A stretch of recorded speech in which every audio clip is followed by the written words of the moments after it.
Here's an F10 M5 that we've got in, where we discovered a turbo coolant leak. These are the 4 turbo coolant pipes which take the coolant along. It's been refilled with the incorrect coolant. It's got pink coolant in there, and BMW don't do any pink coolant.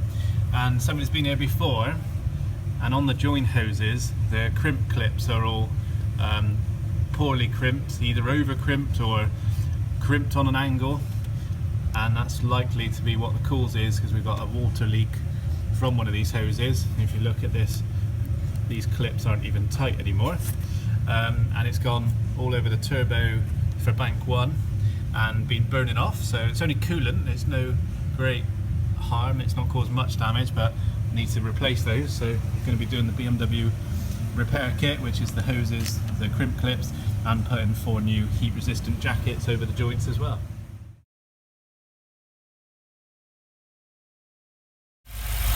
There's the finished result, 4 new hoses and the clips and the BMW jackets as well, and that's just running now, checking for leaks.